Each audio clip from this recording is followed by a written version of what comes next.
Hey everybody, welcome to another drive-through board game blog. Today I'm going to talk about my top 10 gaming regrets. So these are the top 10 games I regret getting rid of. So this is going to be kind of an easy, relaxed video, so you can minimize it and kind of listen to it like a podcast for sure. I'll try to put up some images, but because I don't have the games anymore to really take pictures of or anything.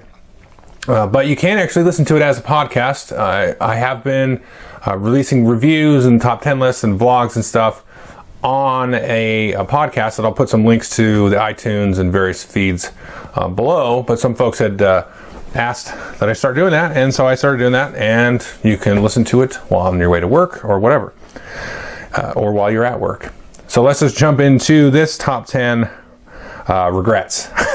So number 10 is a game called 1989, and this would be much higher because the game is awesome, but I already have a game called Twilight Struggle, and I have another game which I really have enjoyed, which would definitely crack into my top 100 had I played it before I made the list, and that's Wir sind das Volk, which means we are the people, and that is about the sort of East Germany versus West Germany type of thing. And it's a card-driven game, and it has kind of area influence, and you build up your economy on either side. I did a review of it. Really excellent game. But because I have those two games in my collection, I kind of regret less getting rid of 1989. Although 1989 is an awesome, awesome game. So I kind of still regret getting rid of it. But as you can see, I have these two shelves and a little bit of space for new games over there to come in. That's it. So that's my limit. I'm not going to like turn my son's room or our closet in the master bedroom into a game storage. This is my limit, and that's what I'm going to live with. So at this point in my life, I'm a reviewer, so I do get a lot of games for free, on top of games that I may or may not buy. And so at this point, I'm getting rid of games that are awesome, because at least in my opinion. So that's really tough. Sometimes I'm like, this game's really good, but I have no space for it because this other spot where I want to put it, that's really good too, you know, so that's where I'm at. So all these are going to be amazing games that you should all go out and play and buy, even though they're not in my collection. All right, so that was number 10, 1989. Number 9 is Hero Quest.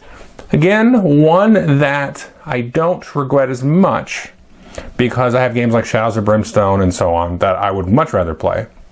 But I have had a hankering to play Hero Quest like with my son or something, because it's a little bit more, you just set it up and go. It's pretty simple. The mechanics are there. He can control all the heroes. I can play Zargon and all that stuff. That was my favorite way to play it, actually. I played it with a group of friends when I first got it. And then the last time I played it, which was early 2000s, something in there.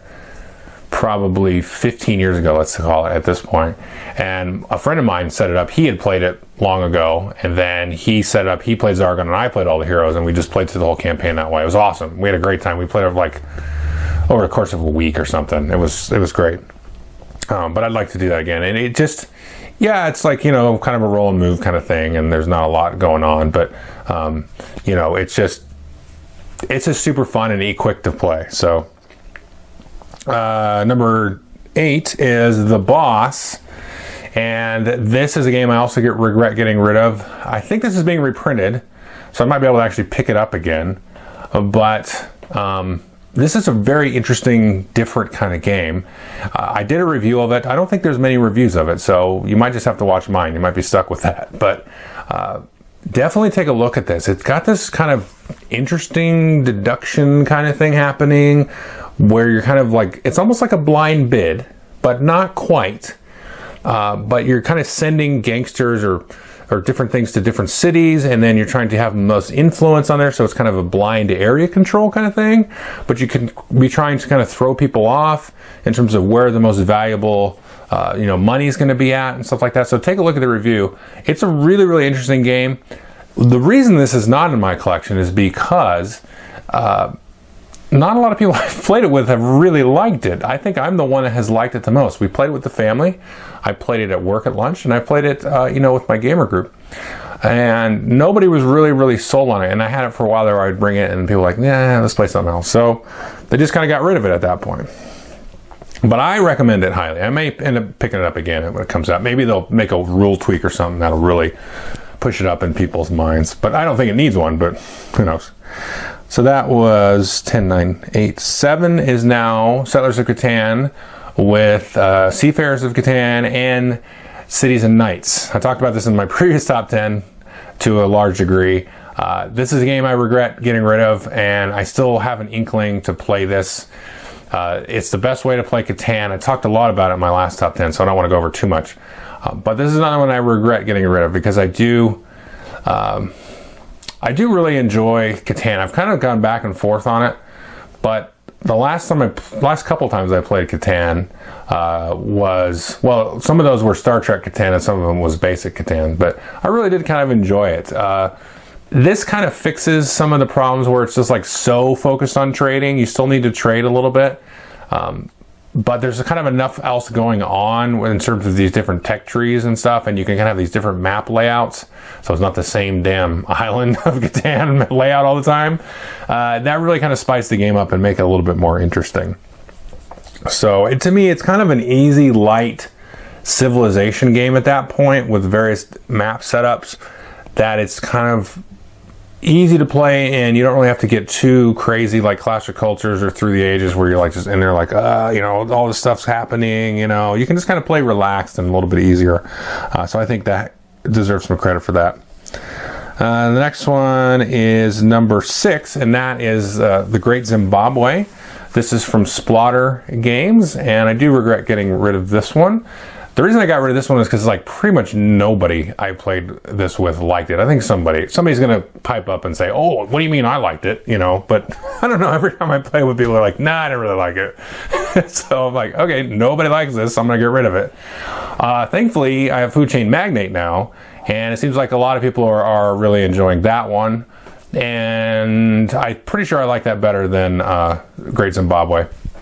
So that's okay. I would probably recommend folks get that. But they're reprinting, well, they're always reprinting Food Chain Magnate at this point, but they are reprinting Great Zimbabwe as well. So I would take a look at that. That's a very different, unique kind of game too. It's one that can end, in 45 minutes if somebody knows really what they're doing and they can just really, beat you over the head with it. Or it can go, a couple hours.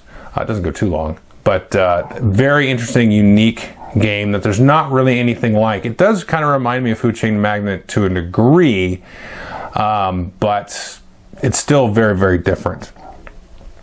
So let's take a look at number 5, and that is the Manhattan Project. Definitely regret getting rid of this one to a degree. Some folks in my group have it still, so that's okay. So I get a chance to play it now and again, so that's okay. But it's a very cool worker placement game. And now, if you know anything about me, I like the more meaner worker placement games, like Kalis is my favorite one. This one has that where you can actually, send in spies and, take control or use people's buildings or send in bombers, and you have this sort of arms race with, the weapons and stuff in that game. And the whole theme of course, is to build a nuclear bomb, be the first one to build a certain amount of points worth of the nuclear bombs. Really enjoyed this one. Honestly, I'm not sure why I got rid of this one. I think at some point I was kind of like off it a little bit because it kind of has an abrupt ending.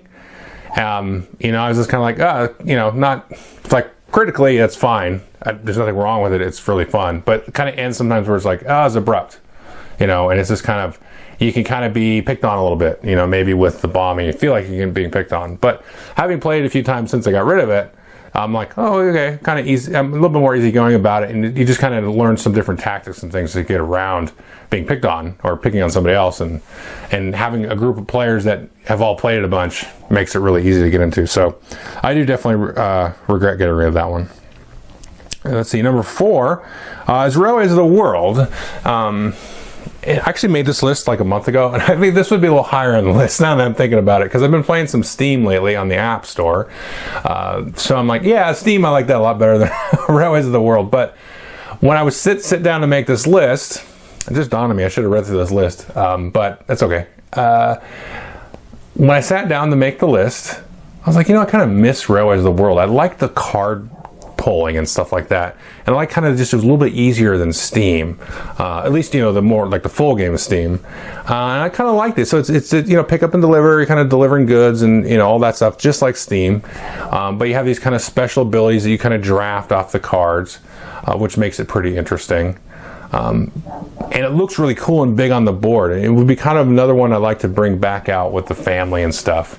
Because we do play Steam with the family, but this would be kind of an easier one. So if we didn't want to play something heavy, depending on who's playing, we could really play this. Like my son, he's played Row of the World, but he's not played Steam just because it's kind of, it's super mathy sometimes and he's not really into that. Row of the World is something he can get into, and it's kind of big and looks cool and everything. It has like the little miniature plastic stations and all that. But it would kind of, it still satisfies my sort of Steam itch. So I'd like to have that. But it's also a really big box. I don't really have a spot to put it. So that is Row of the World. That was number 3. And number 4 is Labyrinth, The War on Terror. And I haven't really talked about this game because I played it kind of right before I started doing reviews, and was just kind of like overwhelmed by the game at that point, and just couldn't really grasp what I want to do. It's actually, I don't want to stress it too much, but it's much heavier than Twilight Struggle. I think it's a little bit more harder to grasp than Twilight Struggle. Twilight Struggle, first time I played, I was like, oh, boom, this is just, I can get it, bam, bam, I can just, I can maybe not win it, but I can get in and play and feel like I'm doing something that I feel like is a smart thing to do. Labyrinth was very obtuse to me. But I think at this point, since I've played a lot of these games, 1989, Twilight Struggle, and a lot of the coin games, and a bunch of these other games, I feel like I would want to go back and revisit it because the theme is super crazy. It's basically terrorism from 2001 till, well, almost now, because I think there's an expansion to, kind of talking about the Arab Spring, quote unquote. So I'd like to try it. I just want to get back and kind of revisit it because it's a topic that is just full of stuff. I mean, it just, I don't want to dip into politics at all, but there's just so much happening in that sphere from like multiple perspectives. So I'm very interested in looking at that now. And also because I also have a little bit more time removed from myself. I'm going to slide into politics slightly. We've had 2 administrations now from the United States, from my perspective, dealing with, that thing. So we don't just have like one point of view on how to deal with terrorism necessarily, or at least not one monolithic point of view. We may, depending on your point of view in the rest of the world, it may seem like we have the same point of view, but anyway, enough of that. But I'd really like to play this game. So I gave it a couple of shots and I just was like, I don't know what I'm doing. Okay, get rid of it. Okay, number 2 is Star Wars the card game. Why did I get rid of this? I had the base game in like the first cycle, the Hoth cycle, and really had a good time playing this game. Now, I don't know that I'll reacquire it because there's so much more stuff to get. And I've got now the Versus card game and a Game of Thrones and Ashes and and Mage Wars, if they ever come out with anything new for that. That's kind of, filling up shelf space. And I don't see Star Wars kicking it out. I do, though, have a hankering to play that once in a while because it is a really good game. It's really, really fun. It does feel thematic. Once you get a couple of the expansions, you can get these cool combos of just different units and characters from the movies and the expanded universe and all that stuff. So it's a very, very cool game. That is so unique too in terms of how it plays. It's very asymmetrical with the way the Empire and the Rebellion play. I would definitely recommend folks, you can pick up the base game and get several plays out of it as well. You don't have to go in and get all of the expansions, though at some point you're going to kind of want to, I think, to tweak your decks. But you can get a lot of plays just out of the base game. But I do kind of regret getting, because I'm Star Wars, and I like Star Wars, so it's funky. I really enjoy it. And then the number 1 game that I regret getting rid of, and there's a reason this is number 1, is Mage Knight. Now this is a game that I've played with people, 2 and 3 players, and I played a few games solo as well. And it goes really, really long, which is kind of the problem. This is why I got rid of it. And it's very complex, and you can play a turn, and then you realize like 2 turns later, you're like, oh, I totally cheated on that last turn because I forgot to do this. You know, that kind of happens a lot. You know, especially if you just play it, like if I just got it now, I sat down and played it, kind of went back through the rules and refreshed my memory. I totally would play it wrong the first time. I would do something wrong. And it's not something I would play with my game group, I don't think. It would be something I would get to play solo, which I don't really have a lot of time to do, especially with a game like Mage Knight. But with my game group, if we're going to play Mage Knight, we would play, not that they're similar, but we'd play like Shadows of Brimstone, or we would play, I don't know, something else like that. Imperial Assault, which is not like Mage Knight at all, but if you wanted that kind of adventure-y kind of, you know, dropping through the land or going through the dungeon or whatever, you know, fun kind of Ameritrash kind of thing, even though Mage Knight is not an Ameritrash mechanically, you know, we'd play something like that. It was a little bit more easygoing and more fun, quote unquote. But I really like Mage Knight. Mage Knight's really, really cool. And I talked about it, I think, in one of my post top 100 videos about how much I liked it, and I kind of figured out where it would be on my top 100. But again, it's awesome. The design is crazy. I mean, it's just like, you know, I wish I could design a game like that. That's awesome. You know, just so much happening in the different cycles and the creatures and the deck building mechanics and all this. It's just crazy. And it's really fun once you sit down and you know how to play it, and you play it a few times. But it's long. and it's taxing. Like it's taxing. But it's good. You know, it's so good. But it might be one that I pick up at some point if I kind of, you know, have a change in gaming lifestyle or something, let's say. You know, I would pick it up, throw it up, and have maybe a table. If I had magically some room or one day when the kids are gone or something like that, you know, that kind of thing, I'd set up a room, set up Mage Knight, play like for an hour, and then go do something, you know, go visit my wife for a while or go outside and do something.